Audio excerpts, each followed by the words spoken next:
കടുക്കനിട്ടവൻ പോയാ കമ്മലിട്ടവൻ വരുമെന്ന് പറഞ്ഞതുപോലെ ആണല്ലോ പെണ്ണെ നിന്റെ കാര്യം. ഒരുത്തൻ കെട്ടി ഒഴിവാക്കി അങ്ങ് ഇറങ്ങി പോയതേ ഉള്ളൂ.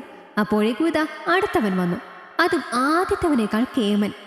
ഇതിന് മാത്രം എന്താടി നിനക്കുള്ളത്? ഞങ്ങൾക്കുള്ളതൊക്കെ തന്നെയല്ലേ?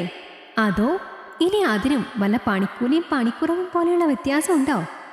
ചുറ്റും കൂടി നിന്നവളുമാരൊക്കെ എന്തോ വലിയ തമാശ കേട്ടതുപോലെ ഷീല പറഞ്ഞതിന് ചിരിക്കുമ്പോൾ അവർക്കിടയിൽ നിന്നും ഒന്നും മിണ്ടാതെ തൻ്റെ ബാഗും എടുത്ത് പുറത്തേക്കിറങ്ങിയ രാഖി.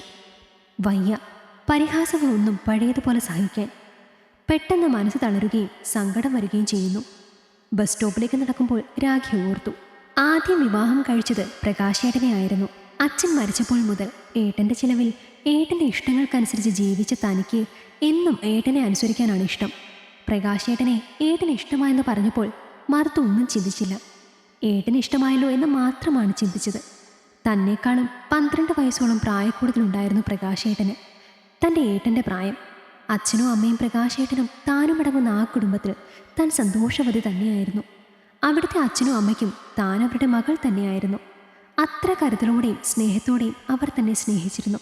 പക്ഷെ പ്രകാശേട്ടൻ മാത്രം തന്നിൽ നിന്ന് അകന്നു നിന്നു. എപ്പോഴും തനിക്ക് വേണ്ടത് എന്തും വാങ്ങിത്തരുമെങ്കിലും ഒരു ഭാര്യ എന്ന രീതിയിൽ ഏട്ടൻ ഒരിക്കൽ പോലും തന്നെ പരിഗണിച്ചില്ല. വിവാഹം കഴിഞ്ഞ് മാസങ്ങൾ പിന്നിട്ടപ്പോൾ വിശേഷമായില്ലേ എന്ന വീട്ടുകാരുടെയും നാട്ടുകാരുടെയും ചോദ്യങ്ങൾക്ക് ഒരു പുഞ്ചിരി മാത്രം ഉത്തരമായി നൽകി പോന്നു. ഭർത്താവ് തൊടുക പോലും ചെയ്യാതെ ഗർഭിണിയാവാൻ തനിക്ക് ദിവ്യമന്ത്രങ്ങളൊന്നും അറിയില്ലല്ലോ. അവൾ ഓർത്തിരുന്നു വന്നല്ല. തീരെ പ്രതീക്ഷിക്കാതെ ഒരു ദിവസം പ്രകാശേട്ടനെ അന്വേഷിച്ചൊരു പെൺകുട്ടി വീട്ടിൽ വന്നു.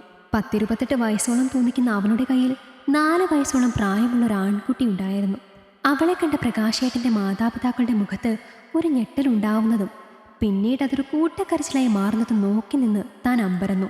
അവിടെ നടക്കുന്നതൊന്നും മനസ്സിലായില്ലെങ്കിലും കണ്ണുകൾ ആ ആൺകുട്ടിയിൽ തന്നെയായിരുന്നു.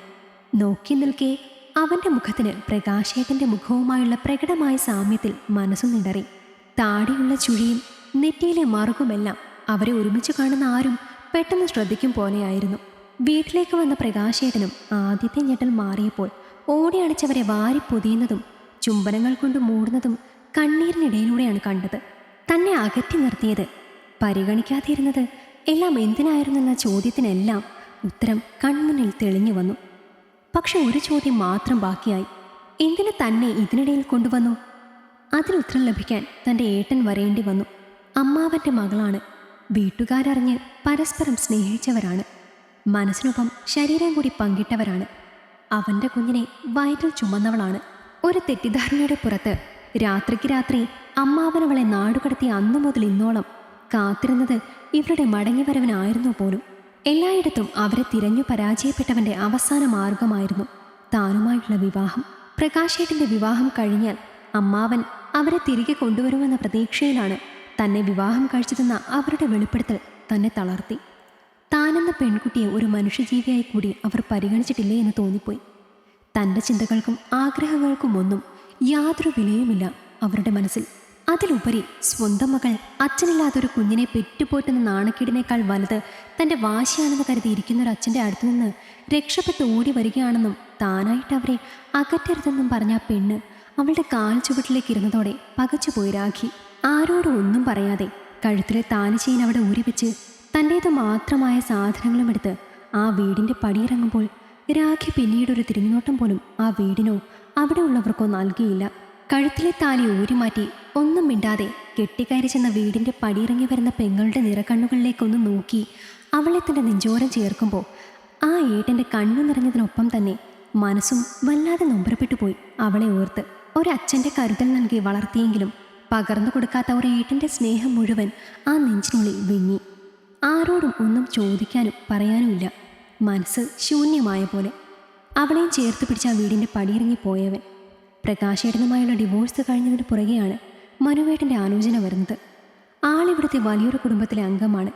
ആളുടെയും 2ാം വിവാഹമാണ്. പോരാത്തതിനൊരു ചെറിയ കുഞ്ഞുമുണ്ട്. ആദ്യ ഭാര്യയെ അവളുടെ ഇഷ്ടപ്രകാരം ഒഴിവാക്കിയെന്നാണ് പറഞ്ഞത്. ആ സ്ത്രീ ഇപ്പോൾ വിവാഹിതയുമാണ്. ആലോചന ഉറപ്പിക്കട്ടെ എന്ന് ചോദിച്ച ഏട്ടനെ ഒന്നും മിണ്ടാതെ നോക്കി നിന്നു അവൾ.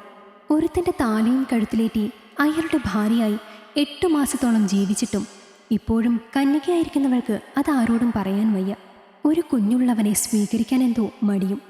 പക്ഷെ താൻ എങ്ങനെയായാലും മറ്റുള്ളവർക്ക് ഒരു രണ്ടാം കെട്ടുകാരി തന്നെയാണ് എന്ന ചിന്ത മനസ്സിൽ വന്നതും അവൾ ആ വിവാഹത്തിന് സമ്മതിച്ചു.